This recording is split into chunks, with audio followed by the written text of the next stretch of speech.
Bonjour à tous, alors ici un tensiomètre de bras qu'il faudra mettre à peu près à 2 cm au-dessus de la pliure du bras, c'est-à-dire qu'il faut qu'il reste au niveau du cœur pendant la mesure. Le temps pour la mesure c'est une bonne trentaine de secondes, donc c'est relativement rapide pour un appareil de ce style. J'apprécie beaucoup qu'il soit rechargeable, donc il a une batterie interne. Il y a ici un port USB-C pour sa recharge. Le câble USB-A vers USB-C est livré, est assez long. Par contre, pas le chargeur, donc il faudra utiliser votre chargeur de smartphone par exemple. Il faut juste que ce soit un chargeur 5 volts USB. Alors, au niveau du brassard, il est vraiment très bien. Surtout, il faut le laisser comme ça. Il ne faut pas l'enlever complètement parce qu'après c'est pénible à mettre. Mais si vous le laissez ouvert, vous glissez le bras dedans, vous le montez jusqu'au-dessus de la pliure du bras. Et ensuite, vous pouvez serrer le velcro.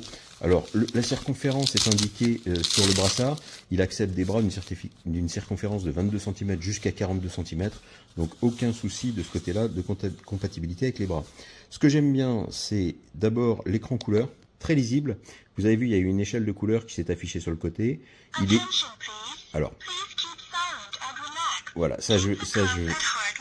vous avez une voix qui est désactivable. Alors, ce sont des instructions qui ne sont qu'en anglais, donc d'un intérêt limité pour certaines personnes, mais on peut facilement la désactiver. Donc, vous avez la prise de mesure qui vous indiquera la date, l'heure, bien sûr. Vous avez la systolique, la diastolique, le nombre de pulsations par minute.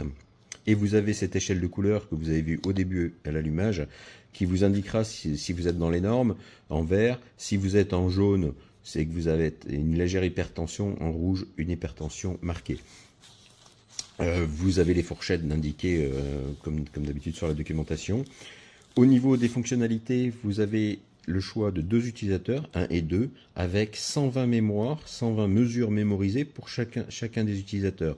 Ici, c'est le bouton de mise en marche. Et ici, c'est le bouton qui vous permet de circuler dans les valeurs mémorisées, mais aussi dans les menus. Pour accéder au menu, vous tenez appuyé sur ce bouton-là quand l'appareil est éteint pendant 3 secondes. Ça vous permettra de corriger la date, l'heure et d'activer ou désactiver la voix. D'ailleurs, on va le faire ensemble. Oui, je tiens pendant 3 secondes. Voilà, là, il m'affiche la date. Ici, je peux changer la date. Là, je change de valeur. Là, c'est mois, jour, l'heure.